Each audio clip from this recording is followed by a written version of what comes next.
एक और रेल हादसा, क्या ही कहा जाए। देश के रेल मंत्री की अब कितनी आलोचना की जाए। आखिर क्या हो रहा है इस देश में। कितने मासूम बच्चों की जान चली गई, कितनी बहनों का सिंदूर उजड़ गया और कितनों का साथ छूट गया और कितने विकलांग बनकर पूरी जिंदगी रह जाएंगे। कौन लेगा इन सब की जिम्मेदारी, कौन करेगा भरपाई। आखिर भारतीय रेलवे में व्याप्त खामियों की जिम्मेदारी कौन लेगा। इसी के साथ आप सभी का स्वागत है जन दर्पण न्यूज के प्रोग्राम सत्ता गणित में। मैं हूं निधि।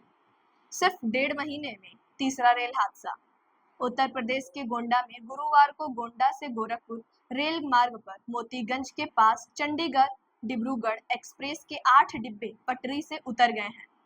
इस हादसे में करीब 3 लोगों की मौत हो गई है और कई लोग घायल हो गए हैं।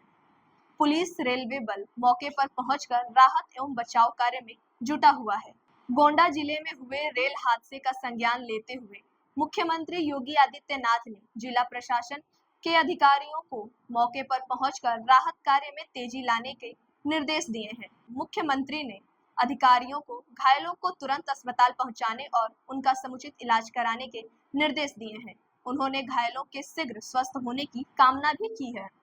डिब्रूगढ़ से चंडीगढ़ एक्सप्रेस के पटरी से उतरने की घटना पर पूर्वोत्तर रेलवे के सीपीआरओ पंकज सिंह ने कहा कि रेलवे की मेडिकल वैन मौके पर पहुंच गई है और बचाव अभियान शुरू कर दिया गया है।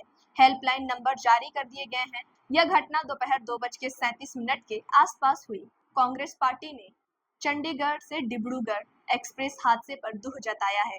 उन्होंने सोशल मीडिया प्लेटफॉर्म एक्स पर पोस्ट करते हुए कहा कि यूपी के गोंडा से एक दुखद खबर आ रही है। चंडीगढ़ से डिब्रूगढ़ एक्सप्रेस पटरी से उतर गई। इस दुखद हादसे में लोगों की मृत्यु और घायल होने की सूचना है।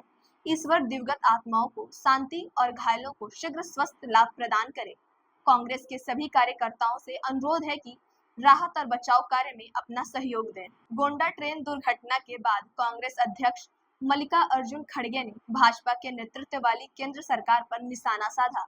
उन्होंने कहा कि प्रधानमंत्री मोदी और रेल मंत्री को भारतीय रेलवे में व्याप्त भारी खामियों की सीधे जिम्मेदारी लेनी चाहिए। हमारी एकमात्र मांग है कि सुरक्षा उपायों को बेहतर बनाने और दुर्घटना को रोकने के लिए कवच एंटी कोलिजन सिस्टम को पूरे भारत में सभी मार्गों पर शीघ्रता से स्थापित किया जाना चाहिए। आइए आपको बताते चलें कि कवच एंटी कोलिजन सिस्टम क्या होता है। एंटी कोलिजन सिस्टम का इस्तेमाल मानवीय भूल से होने वाले रेल हादसों को रोकने के लिए किया जा रहा है। यह एक तरह का वार्निंग सिस्टम है। यह उस स्थिति में काम करता है जब एक ही ट्रैक पर आमने सामने ट्रेन या कोई अवरोध आ जाता है।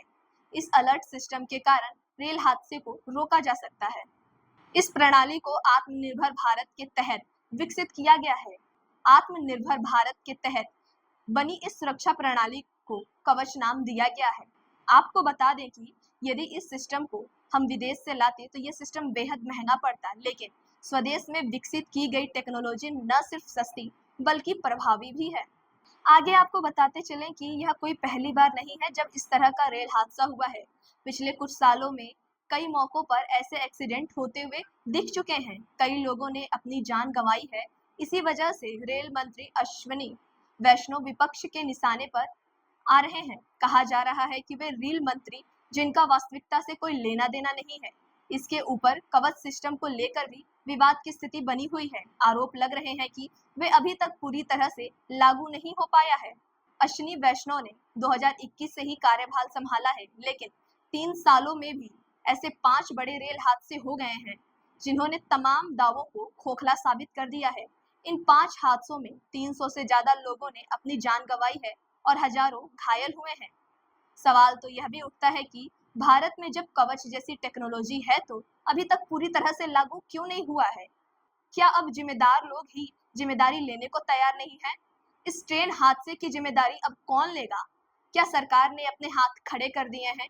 आपको क्या लगता है, कमेंट बॉक्स में जरूर बताएं।